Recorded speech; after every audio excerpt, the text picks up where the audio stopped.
오늘 우리에게 주시는 하나님의 말씀은 사도행전 12장 14절에서 15절 말씀입니다. 베드로의 음성인 줄 알고 기뻐하여 문을 미쳐 열지 못하고 달려 들어가 말하되 베드로가 대문 밖에 섰더라 하니 그들이 말하되 내가 미쳤다 하나 여자아이는 힘써 말하되 참말이라 하니 그들이 말하되 그러면 그의 천사라 하더라. 아멘. 오늘은 하나님께 인정받는 믿음의 비결이라는 제목과 함께 말씀을 나누도록 하겠습니다. 올해 1월 달에 미국의 한 잡지에서 현재 미국에서 미국인들이 가장 좋아하는 최고의 라면을 뽑았는데 수많은 전 세계 라면 중 우리나라의 불닭 볶음면이 인도네시아의 라면 미고랭에 이어서 2위에 올랐습니다. 같은 마트에 진열대에 많은 라면들이 있지만 어떤 물건은 소비자에게 선택을 받기도 하고 또 어떤 물건은 진열은 되어 있지만 외면을 당하는 물건도 있습니다. 같은 교실에서 선생님에게 수업을 듣더라도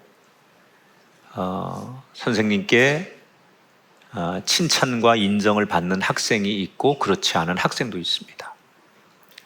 신앙도 같은 시간, 같은 공간에서 함께 예배하는 사람들 중에 누구는 하나님께 인정을 받는 반면에 누구는 같은 시간, 같은 공간에서 예배하는데 인정을 받지 못하는 사람도 있습니다. 바라기는 지금 이 시간 현장에서 또 전 세계 여러 나라에서 또 우리나라 전국 각지에서 예배하시는 많은 분들이 오늘은 특별히 하나님께 인정받고 여러분 쓰임 받는 그런 귀한 분들이 되시기를 진심으로 축복합니다. 하나님 앞에 인정을 받는다. 이거 우리 인생의 굉장히 거룩한 목표 아닙니까? 누군가에게 인정을 받는 것도 굉장히 우리가 행복한 일이지만 우리 생애 목표가 나는 하나님께 인정받는 게 내 인생의 궁극적인 목표야.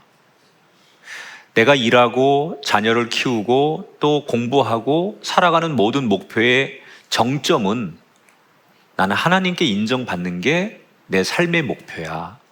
사실은 이게 우리 그리스도인이 교회가 이 땅에 존재하는 이유겠죠. 정말 하나님께 인정을 받는다면 그 얼마나 가치 있는 인생을 사는 겁니까? 그 위대하신 하나님께 인정을 받기 위해서 우리에게 뭐가 필요할까? 저는 오늘 사도행전 12장에 나오는 베드로와 예루살렘 교회를 통해서 성경은 하나님께 인정받기 위해서 꼭 우리가 필수적으로 생각하고 붙들어야 될 가치가 있다고 가르칩니다. 오늘 성경은 부흥하던 예루살렘 교회가 그 부흥의 기세가 막 꺾이는 시점부터 오늘의 이야기는 시작이 됩니다. 왜 예루살렘 교회가 그렇게 막 부흥하다 갑자기 부흥의 기세가 꺾이게 되느냐? 사울의 등장 때문이에요. 사울이 예루살렘 교회 기독교를 엄청나게 박해하죠. 그러니까 그 박해를 견디다 못해 많은 예루살렘 기독교인들이 교회를 떠나면서 예루살렘 교회는 자연스럽게 약화됩니다. 그렇게 근근히 예루살렘 교회는 버티고 버티던 가운데 어느 날 그나마 그 예루살렘 교회가 벼랑 끝에 몰리는 사건이 일어나게 됩니다. 역사 속에 아기 예수를 죽이려고 했던 헤롯 대왕의 손자인 헤롯 아그리빠 1세가 주후 41년 유대 지역을 통치하는 왕으로 임명이 됩니다. 로마의 황제가 새로 등극하는데 그때 아그리빠 1세가 조금 그 편에 서서 덕을 보게 되는 거예요. 그래서 유대인인 아그리빠 1세가 유대 지역의 4분의 1 정도를 관할하는 왕으로 임명을 받습니다. 자, 이 아그리빠가 딱 자기가 다스릴 지역의 왕으로 왔는데 거긴 다 유대인들만 사는 거 아닙니까? 그러니까 결국은 유대인들에게 인기를 얻어야 돼요. 그래서 어떻게 하면 유대인들에게 지지를 받을 수 있을까 고민하던 이 헤그리빠가 가장 유대인들이 싫어하는 기독교, 교회를 핍박하면 되겠다. 그래서 제일 먼저 한 일이 뭐냐? 예수님의 12제자 중에 한 사람이었던 야고보 사도를 처형합니다. 그래서 예수님의 12제자 중에 첫 순교자가 나오는 거예요. 그런데 이 일을 했더니 지지율이 엄청 올라가는 걸 보면서 헤롯 아그리빠는 더 큰 일에 도전을 하게 됩니다. 그동안 아무도 손대지 못했던 예루살렘 교회의 최고의 지도자였던 베드로를 처리하겠다고 결심을 합니다. 그래서 베드로를 체포하는 거예요. 그런데 때마침 그 시기가 6월절 절기입니다. 유대 사람들은 절기 때는 절대 사형을 할 수가 없어요. 그래서 이 절기가 끝날 때까지 베드로를 깊은 감옥에 가두게 됩니다. 4명의 군사를 한 조로 짜서 베드로의 양팔을 군인들이 자기 몸에 묶고 그리고 밖에서 2명은 감옥 문을 지킵니다. 그런 감시조를 4개나 만들고 감시를 해요. 왜 이렇게 한 사람을 감옥에 가두고 못 믿어서 철통 같은 감시를 하느냐? 이유가 있습니다. 이미 사도행전 5장에 보면 베드로가 과거에 요한과 함께 감옥에 갇힌 적이 있었어요. 그때 천사의 도움으로 감옥을 빠져나왔죠. 한바탕 그때의 소동이 있었기 때문에 이것을 알고 있는 헤롯은 이번만큼은 베드로가 절대로 하나님의 도움으로 감옥을 빠져나가지 못하도록 할 수 있는 모든 방법을 다 동원해서 철통같이 감시를 하는 거예요. 24시간 자기를 감시하는 4명의 군사와 24시간 지키는 3개의 문을 통과해야만 감옥을 빠져나갈 수 있습니다. 현대 영화의 어떤 특수 요원도 주인공도 이 상황이라면 쉽게 빠져나갈 수 없는 최악의 상황입니다. 베드로는 그렇게 그 감옥에 갇혀서 하루 이틀 지나다 보니 어느새 6월절이 끝나는 마지막 밤이 되었습니다. 예정대로라면 내일 아침 그는 재판을 받고 곧바로 형장에 이슬이 되는 것이 맞습니다. 그동안 자기 교회의 지도자를 감옥에 가 있는 걸 알고 기도하는 교인들은 밤낮 우리 사도를 하나님 지켜달라고 또는 풀어달라고 기도하고 있어요. 그러나 제일 힘든 건 본인 베드로였겠죠. 억울하게 감옥에 갇혀서 죽을 날을 기다리는 그의 신세. 지금 교회가 가뜩이나 어려운데 내가 교회를 지키지 못하고 교인들을 위로하지 못하고 이 감옥에 들어와서 아무것도 할 수 없으니 얼마나 암울하고 답답했겠습니까? 그런데 그럴 것 같았던 베드로가 죽음을 앞둔 그의 모습을 오늘 성경이 소개하고 있는데 좀 의외의 장면을 소개하고 있어요. 6절을 볼까요?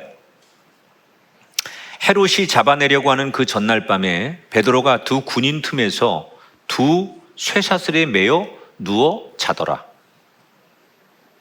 자, 누워 잔다고 이렇게 돼 있는데 사실은 깊은 잠에 들어 있다는 표현이에요. 죽음을 앞두고 아주 불편한 감옥에서 양팔이 군인들에게 묶여 있는데도 베드로는 세상 모르고 쿨쿨 자고 있대요. 얼마나 깊이 잠이 들었는지 잠시 후에 천사가 베드로를 도우려고 왔다가 옆구리를 쳐서야 겨우 잠에서 깨어납니다. 우리의 상식으로는 도무지 그런 곳에서 잠을 잘 수 없을 텐데 상황상 잠이 올 리가 없는데 어찌 베드로는 편안하게 잠을 잘 수 있었을까? 학자들은 크게 두 가지의 학설을 주장합니다. 첫째로 이미 사도행전 5장에서처럼 하나님의 천사가 자기를 감옥에서 구해낸 경험이 있었기 때문에 이번에도 하나님께서 하나님의 때에 나를 구해주지 않을까, 이런 경험에서 오는 확신이 있었기 때문에 마음 편하게 잠을 자고 있었을 것이다. 두 번째로 성경을 보면 지금 앞에서 말한 대로 사울의 박해 때문에 교회가 굉장히 어려워집니다. 그런데 결과적으로 지나고 보니까 그 예루살렘 교회가 박해 때문에 막 여기저기 도망가고 뿔뿔이 흩어졌는데 그 사람들이 여기저기 흩어져 가지고 그곳에서 예배를 드리고 다시 교회를 세우고 전도하다 보니 예루살렘 교회보다 더 지역이 많이 부흥됐어요. 이미 그것을 경험한 베드로는 그래, 나 하나 죽더라도 하나님이 어찌됐든 간에 이런 것을 통해서 더 좋은 계기로 결론을 만들 것이다, 이런 확신이 있었기 때문에 베드로는 마음 편하게 생각했기 때문에 아마도 잠을 잘 수 있었을 것이다. 어느 학자들의 주장이 맞는지 모르겠어요. 어쩌면 두 가지 다일 수도 있겠죠. 그런데 둘 중에 어느 것이든 두 가지 다든 간에 죽음을 앞둔 베드로가 쿨쿨 잤다는 거에 분명히 하나는 분명합니다. 하나는. 그게 뭘까요? 베드로는 하나님의 선한 인도하심을 전적으로 신뢰하고 있었다는 거예요. 내가 여기서 죽든 살든 내 생각대로 되든 안 되든 그래도 하나님은 내 편이시고 하나님은 나와 우리 교회 동료들을 가장 좋게 이끌어 주실 것이다. 다시 말하면 하나님을 향한 전적인 신뢰가 깊이 그의 삶의 중심에 있었다는 얘기예요. 그러니까 하나님은 이런 베드로의 모습을 인정하셔서 또다시 베드로의 인생을 기적으로 만들어 주시는 거예요. 자, 하나님이 인정하시는 믿음은 어떻게 만들어지는 거냐? 바로 이 베드로처럼 하나님의 이끄심, 하나님이 하실 일을 전적으로 신뢰하는 것이다. 내 옆에 하나님이 늘 나와 함께 하셔. 그리고 어떤 과정이든 하나님이 하시는 일은 늘 완벽해. 이렇게 하나님의 선하심을 내가 인정하고 신뢰하고 믿고 따라갈 때 하나님은 그 사람의 믿음과 그 사람의 삶을 인정하신다는 거예요. 인간이 살아가면서 가장 중요한 덕목 중에 하나가 신뢰라는 거예요. 지금 베드로는 사실은 신앙의 하나님과의 관계의 전부를 우리에게 보여주는 거예요. 하나님을 신뢰한다, 그 상황에서. 이게 물론 자기가 경험한 하나님은 사실이니까 신뢰하는 거예요. 그런데 우리가 하나님을 신뢰할 때 정말 중요한 유익이 뭐냐? 우리가 하나님을 신뢰하면 어떤 우리 인생에 어렵고 좌절된 순간을 만나도 그 사람은 절대로 그 환경에 굴복하지 않게 돼요. 하나님을 신뢰하고 사는 사람은 사실 그의 인생에 어떤 난관과 어려움이 와도 절대로 그 상황에 굴복하지 않는다는 거예요. 여러분, 우리가 부모들이 자녀를 잘 키워야 되지 않습니까? 근데 오늘도 이렇게 예쁜 아기가 나오고 우리 많은 자녀들, 손자들 두잖아요. 이 부모 세대가 자녀를 어떻게 키워야 할까에 대해서 가장 고민들을 많이 하시는데, 어떤 분들은 좋은 환경을 주려고 하고 제때에 바르게 가르쳐 보려고도 하고, 또 아이들에게 건강하게 자라도록 하고, 또 아이들이 정말 공부도 잘할 수 있는 것들로 만들어주고 다 중요합니다. 그런데 교육학에서 부모가 자녀를 양육하는데 가장 중요한 한 가지를 이야기하라고 하면 전문가들이 뭐라고 얘기하느냐? 부모와 자녀 사이에 애착이 형성돼야 된다. 그러니까 그 자녀와 부모 사이에 특별한 긍정적인 관계가 맺어져야만 그 아이가 자라면서 한 인격체로 어떤 일을 만나도 이 아이가 건강하게 살아간다는 거예요. 이 애착 형성이라는 게 왜 중요하냐? 아이가 살아가다가 아이가 스스로 좀 초등학교, 중학교, 고등학교, 청년, 이렇게 어른이 돼가는 과정 속에 어떤 생각을 하냐면,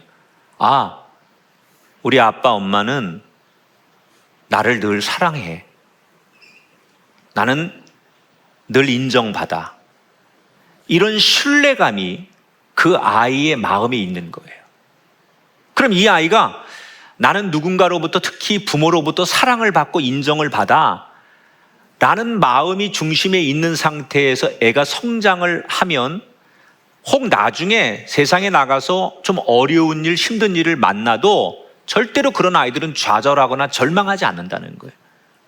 내가 누군가로부터 사랑을 받는 자기 안에 그 자신감, 자존감이 있는 아이들은 무슨 일을 만나면 긍정적으로 도전을 하더라는 거예요. 이게 논문으로 나왔어요. 2021년도에 우리나라 위인들 중에서 국민들이 잘 아는 가장 각 시대마다 창의성이 크다고 평가받는 3명을 골랐습니다. 첫 번째 인물이 누구냐? 안산이 낳은 인물 김홍도. 두 번째 율곡 이이. 세 번째 신사임당. 이 3사람의 인물은 다 각각 창의적인 성과를 거둔 사람들이에요. 그러면 이 사람들이 그 시대에 창의적인 성과를 거둔 요인이 뭐냐? 그래서 학자들이 3명에 관한 역사 기록과 위인전을 보면서 특별히 유년기를 연구하기 시작하는 거예요. 자, 우선은 부모로부터 어떤 DNA를 받았나, 선천적 기질, 그리고 그의 가정 환경 또는 부모의 양육의 방식, 이런 것들을 항목별로 3사람을 조사해 봤어요.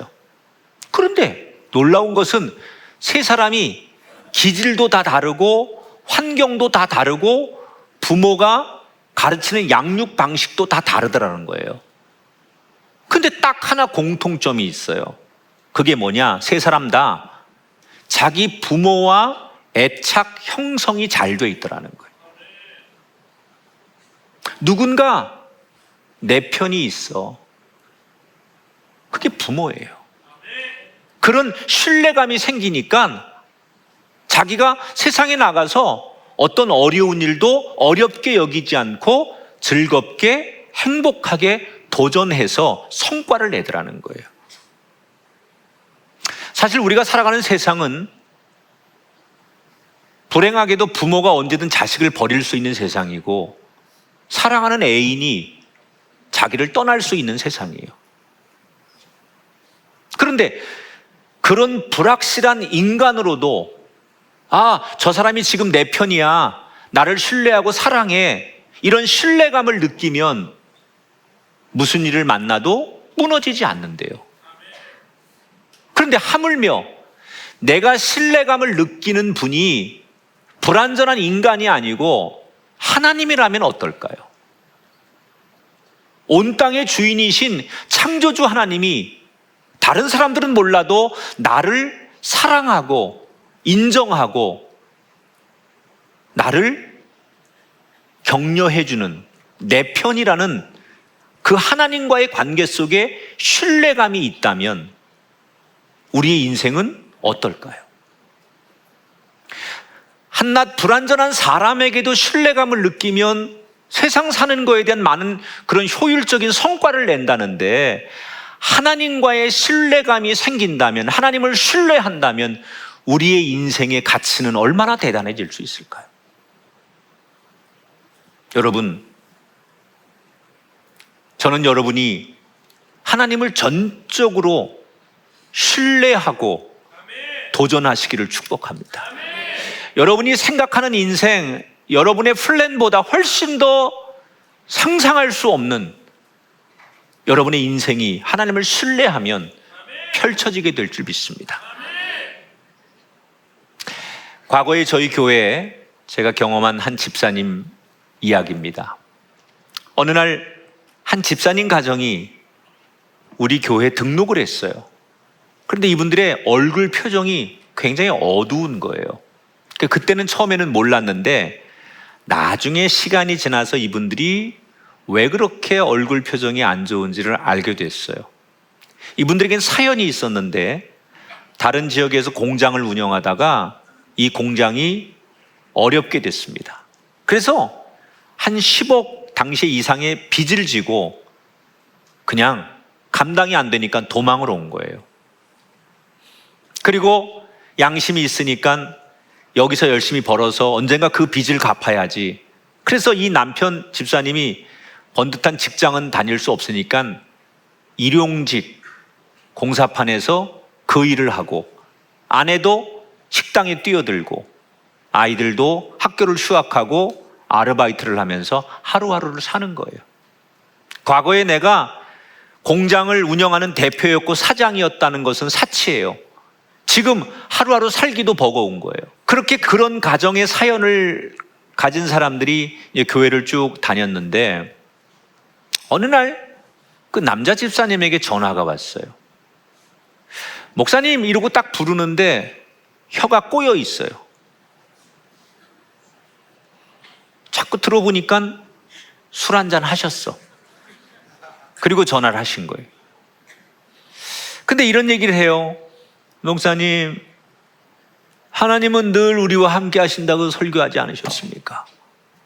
그런데 왜 우리 가정은 버림받은 겁니까?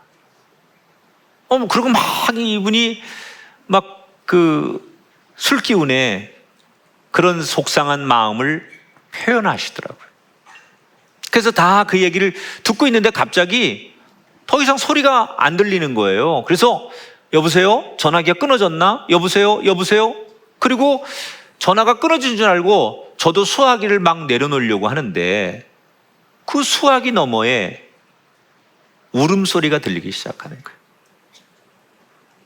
그 남자가 막 드러내지 못하고 울음을 참으면서 결국 그것이 고조되어 점점 소리가 커지는 그 남자의 흐느끼는 그 소리가 고스란히 제 전화기 수화기에 들려오는 거예요.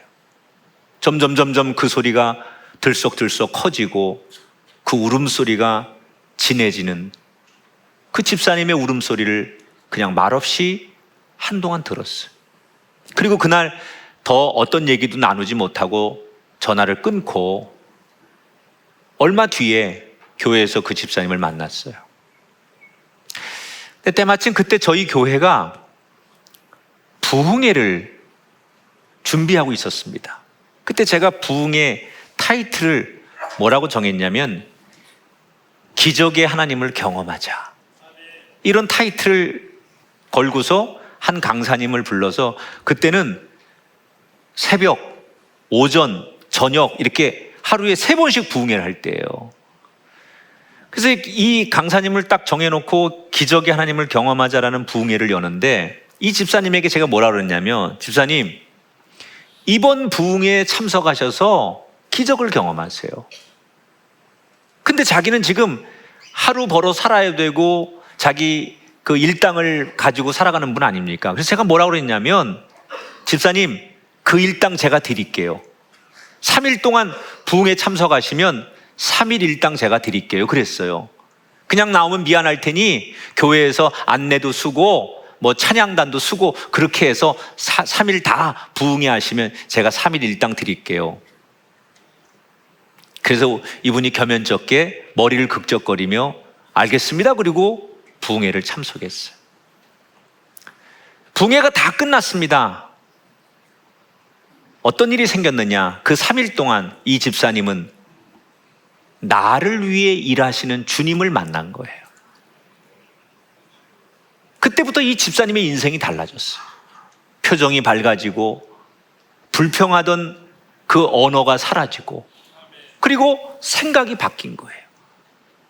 이왕 내가 이렇게 된 것 내가 투정하고 좌절하느니 한번 다시 일어나 보자 이렇게 생각을 하면서 자기가 비록 일용직이지만 그곳에서 최선을 다하고 기쁘게 일을 해요. 그리고 조금 여유가 생겼을 때 기술도 익히고 자격증도 따고 그렇게 열심히 성실하게 일을 하더니 결국 그 건축사 자격증 가지고 얼마 뒤에 어느 회사의 현장 소장으로 임명을 받고 그러면서 그 가정이 오랜 시간 동안 발버둥쳐 빚도 다 갚고 건강한 새로운 가정을 이루는 것을 제가 목격했어요.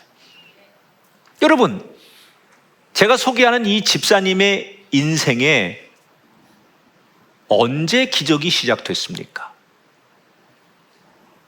내 편 되시는 하나님, 나를 위해 일하시는 하나님을 신뢰하기 시작했을 때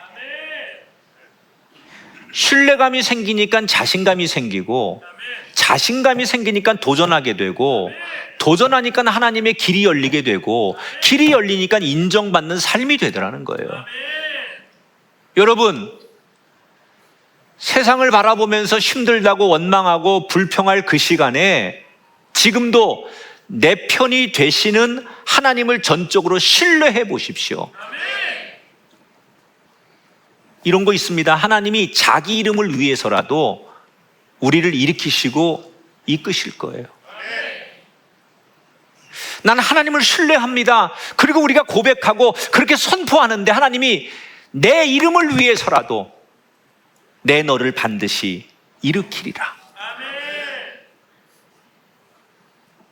이게 베드로가 하나님께 인정받는 비결이었다는 거예요.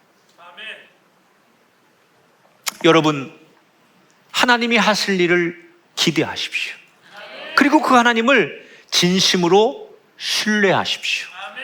놀라운 일이 일어날 줄 믿습니다. 자, 이렇게 쿨쿨 잠들어 있던 베드로를 천사가 깨우잖아요. 이때 베드로는 내가 꿈을 꾸는 건지 환상을 보는 건지 현실인지 분간을 잘 못합니다. 천사가 자기를 이끌고 나가는데 그냥 그 천사를 따라 나가는데 쇠사슬이 풀리고 문이 저절로 열리고 군사들은 서 있는데 전혀 인지하지 못하도록 그냥 바깥으로 나오게 돼요. 그리고 천사가 다 떠나간 뒤에 그때서야 정신이 번쩍 든 베드로는 내가 하나님의 도움을 받아서 이 감옥을 빠져나온 것을 인지하게 되죠. 자, 베드로는 내가 꿈인지 생신지 감옥을 빠져나온 이 현실을 확인하고 제일 먼저 나를 위해 지금도 기도하고 있을 교인들에게 이 소식을 알려야 되겠다. 그래서 교인들이 모여 있을 만한 곳을 찾아가죠. 거기가 어디냐? 마가복음을 기록한 바로 저자 마가의 집을 찾아가요. 그 마가의 집은 어디예요? 성령이 최초로 임했던 소위 우리가 말하는 마가의 다락방, 그 집이에요. 아니나 달라요. 거기 갔더니 교인들이 모여가지고 지금 베드로 사도를 위해서 중보 기도를 하고 있는 거예요. 베드로가 혹시 나로 인해 이 교인들이 어려움을 당할까? 혹시 나를 누가 미행하는 사람은 없을까? 뒤를 돌아보고 살펴본 뒤 조심스럽게 대문을 두들깁니다. 그때 안에 로데라고 하는 여종이 있었어요. 누가 노크를 하니까 안에서 누구세요? 그때 베드로가 로데야, 나다 라고 얘기를 하니까 이 로데가 그 베드로 사도의 목소리를 한 번에 알아듣는 거예요. 너무 깜짝 놀란 로데가 문을 열어줘야 되는데 웬일인지 아무리 기다려도 문이 안 열리는 거예요. 무슨 일이 일어난 걸까?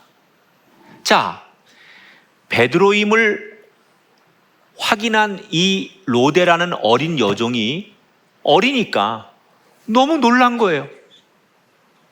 감옥에 있는 줄 아는 베드로가 지금 문 밖에 있는 거예요. 그래서 문을 열어주는 걸 먼저 하지 못하고 너무 놀라니까 안에 기도하던 교인들에게 막 뛰어가서 다급히 소식을 전합니다. 그런데 기도하고 있던 교인들이 이 로데라는 어린 여종의 이야기를 듣고 정색을 하면서 이 로데에게 면박을 하는 거예요. 야, 감옥에 있을 베드로가 어떻게 여기 와 있어?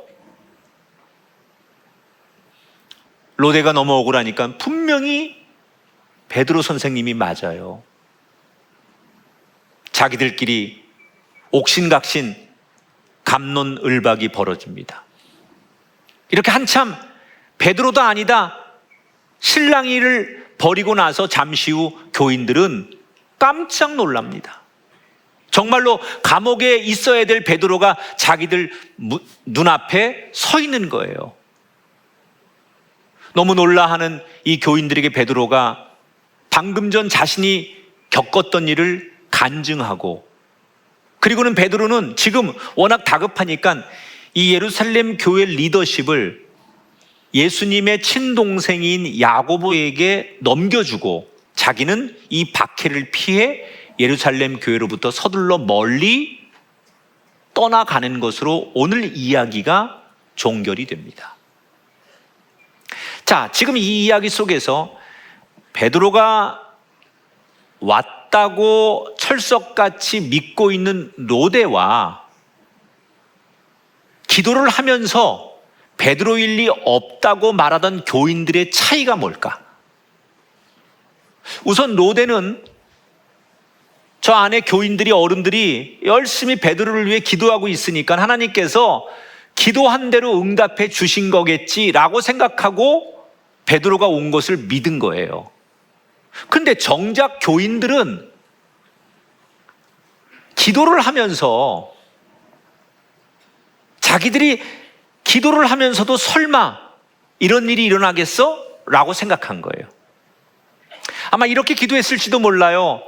베드로가 거기서 나오는 건 어렵고, 하나님 그 감옥에 있는 베드로에게 뭐 평안을 주세요, 베드로를 지켜주세요, 이런 기도를 했거나, 혹 어떤 사람들이 몇몇은 베드로를 살려달라고 기도는 했겠지만 내심 마음 깊은 곳에는 내가 기도는 그렇게 하면서도 마음속에는 그게 되겠어? 이런 생각을 하면서 기도했을지도 몰라요. 그러니까 기도를 하면서도 교인들은 자기들의 경험상, 자기들의 상식과 논리적으로 볼 때 현실적으로 베드로가 여기 올 수 없다라고 하나님이 하실 일에 대해서 한계를 긋고 기도를 하고 있다는 거죠. 그런데 놀라운 것은 이 사건을 계기로 예루살렘 교회는 하나님의 그 무대에서 역사의 변두리로 밀려납니다. 아마 하나님 보실 때 예루살렘 교회가 한계가 있다라고 이 사건 때문에 보신 것 같아요. 그래서 예루살렘 교회가 약간 역사 속에 사라지고 오히려 이 이후부터는 다른 새로운 교회가 역사에 등장을 하기 시작합니다. 우리는 하나님이 인정하는 믿음의 사람이 되기 위해서 오늘 말씀 속에서 반드시 넘어야 될 허들이 있어요. 한번 따라 합시다. 현실을 고려하되 하나님이 하실 일을 한계 짓지 말자. 물론 하나님은 항상 사람을 통해 일을 하십니다. 그래서 우리가 우리 주변의 현실을 잘 살펴봐야 돼요. 하지만 절대로 함정에 빠지면 안 되는 것 중에 하나가 내 경험과 논리로 하나님도 이건 안 돼, 이렇게 한계를 정하면 안 된다는 거예요. 자, 어떤 분이 지금 병원에 갔는데 의사가 이건 통계적으로, 예를 들어서 이게 무슨 암 몇 기라든지 뭐 이거는 의학적으로 불가능합니다, 현실적으로 어렵습니다, 뭐 이렇게 선언했다고 쳐요. 그러면 그 의사가 하는 얘기는 객관적으로 우리가 받아들여야죠. 그런데 그 경험과 그 통계를 우리가 받아들이면서 만약에 그리스도인이 하나님, 세상에서는 상태가 이렇고 이렇게 위중합니다. 그러나 하나님이 하실 일을 기대합니다. 라고 기도를 드린다면 그때부터는 우리가 알고 있는 세상의 경험과 논리로 하나님이 하실 일을 한계를 줘놓고 기도하면 그건 기도가 아니라는 거예요. 세상에 그 의사가 하는 소견과 의학적인 판결은 그렇게 우리가 받았지만 분명히 하나님이 우리의 한계를 뛰어넘게 일하시는 하나님이 하실 일을 기대합니다. 하나님의 역사를 기대합니다. 그렇게 우리가 기도하는 것이 기도지, 의사의 말을 믿고 그 말대로 하나님이 하실 일이 그 안에 갇혀 있다고 생각하면 그건 기도가 아니라는 거예요. 왜 그래야 되느냐? 하나님은 마음만 먹으시면 바다를 가르시고 광야에 물을 내시고 불치병을 낫게 하시고 철통 같은 감옥의 문도 저절로 열게 하실 수 있는 분이에요. 그래서 하나님을 우리는 위대하신 하나님, 그 하나님을 우리는 온 세상 모든 것으로 찬양하는 거예요. 하나님이 나에게, 우리 가정에, 우리의 자녀들에게, 내 남은 인생에 어떻게 일하실지 아무도 몰라요. 그런데 우리는 그 하나님이 하실 일을 내 스스로 한계를 정하고 안 돼, 그건 믿음이 아니라는 거예요. 그건 기도가 아니라는 거예요. 우리의 할 일은 하나님이 하실 일에 대해서 열어놓고 절대로 리미트를 정하지 말고 하나님은 하실 수 있습니다. 나는 그 하나님이 하실 일을 기대합니다. 하나님이라면 능히 하실 수 있는 분임을 나는 믿습니다. 이렇게 전적으로 하나님을 신뢰할 때 하나님이 세상의 상식과 경험을 넘어서는 놀라운 일로 나의 인생, 우리 가정을 축복하시는 거예요. 저는 오늘 설교를 마무리하면서 오늘 어린이날이니까 이렇게 결론을 표현하고 싶어요. 어린 아이 같은 성도가 되십시오. 아이들은요, 막 자기 뜻대로 하다가 뭐 어려운 일을 만나면 진짜 자기 힘으로 안 되면 어떻게 해요? 아빠, 엄마를 뻔히 쳐다보는 거예요. 내 힘으로 안 되는 거, 이거 못 건너. 내 힘으로 안 돼. 그러니까 안 되는 일은 얘가 자기 뜻대로 해보려고 하다가 안 되는 순간 부모만 보는 거예요. 하나님이 우리에게 바라시는 것도 똑같은 거예요. 우리가 살면서 막 열심히 살고 최선을 다하다가 도무지 인간의 한계로 내 능력으로 안 되는 일을 만납니다. 내가 건널 수 없고 내가 극복할 수 없는 것을 만납니다. 그때 우리는 하나님을 신뢰하면서 내 힘으로 뭔가 하지 말고 그저 하나님만 바라보는 거예요.